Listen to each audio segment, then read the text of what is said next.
চাকরিচ্যুত শিক্ষকদের উপর যেন আক্রমণ না আসে সেই কারণে আমরা এসপি ওয়েস্টের কাছে আজকে ডেপুটেশন দিতে যাচ্ছি। আজকে আমরা এসপি ওয়েস্ট স্যারের কাছে আমরা ডেপুটেশনের জন্য অ্যাপয়েন্টমেন্ট চেয়েছিলাম। তো অ্যাপয়েন্টমেন্ট দিলেন আজকে 12টার সময়। 2জন প্রতিনিধি যাওয়ার জন্য বললেন যে আমাদের 10,323-এর যে চাকরিচ্যুত শিক্ষক শিক্ষিকারা আছেন সবাই আমরা পেটের তাগিদে ভাতের তাগিদে আমরা কোভিড-19 যে করোনার যে এখন লকডাউন বা সোশ্যাল ডিস্টেন্স মেনটেন করার যে আইন কানুন আছে সবগুলো আমরা বজায় রেখে আমরা নীরব আন্দোলন করছি। আমাদের ভাতের তাগিদে পেটের তাগিদে আমাদের পরিবারগুলো চলছে না, আমাদের বেতন ঢুকছে না। 2031 মার্চের পরে আমরা কিন্তু নিঃস্ব হয়ে গেছি, আমরা একদম শূন্য থেকে এখন শুরু করতে হচ্ছে। ফলে আমাদের পরিবারগুলো নিয়ে আমরা রাস্তায় বসেছি। ফলে আমরা কি করব? আমরা তো আন্দোলন করতে আমাদের স্বাধীনতা দিতে হবে, আমাদের মৌলিক অধিকার, চাকরির অধিকার, আমাদের অধিকারগুলো চাইবো। সেজন্য আমরা নীরব প্রতিবাদ করছি কোভিড-19-এর যে সামাজিক দূরত্ব বা আইন কানুন আছে সেগুলো বজায় রেখে।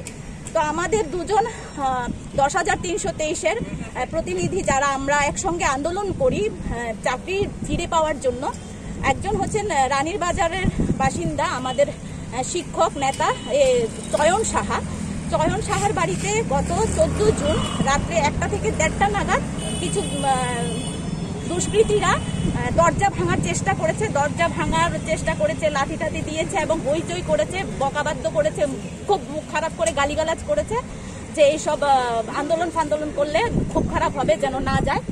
এবং শেষ পর্যন্ত দরজা ভাঙার চেষ্টা করে ব্যর্থ হয়ে ওদের জানালার মধ্যে ঢিলাঢিলি করে জানালার কাঁচটা ভেঙে দিয়ে এসছে।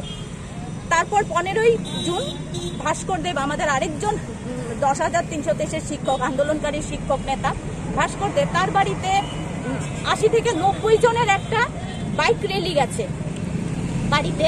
তখন ভাস্কর বাড়িতে ছিলেন না। তো ওনার বাবার সঙ্গে ওনারা গিয়ে বললেন যে নেতাগিরি বন্ধ করতে হবে, যদি নেতাগিরি করে তাহলে হাত পা ভেঙে দেওয়া হবে আর বাড়িতে ফিরে আসবে না আপনার ছেলেকে না করেন যে এইসব আন্দোলন ফান্দোলন করতে, হ্যাঁ, এই সমস্ত হুমকি দেওয়া হয়।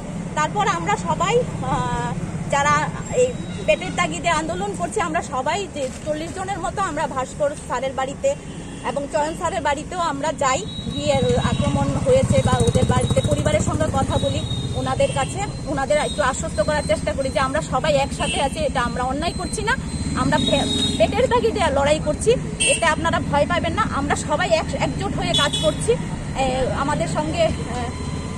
তারপর আমরা ভাস্কর স্যারের বাড়ি থেকে গেলাম চয়ন স্যারের বাড়িতে। ওখানে গিয়ে আমরা যেহেতু তারা থানায় এফআইআর করেছেন, আমরাও থানায় আপডেট জানতে চেয়েছি রানীর বাজার থানায়। ওনারাও আমাদের আশ্বস্ত করেছেন তদন্ত করবেন, ওনাদের ব্যক্তিগত নাম্বারও দিয়েছেন, সৌমেন দাস বলে ওখানের ওসি, উনি তদন্ত করবেন বলেছেন এবং সব ধরনের সাহায্য করবেন বলেছেন। এই নিয়ে আমরা এসপি ওয়েস্ট 10,323 শিক্ষকরা যে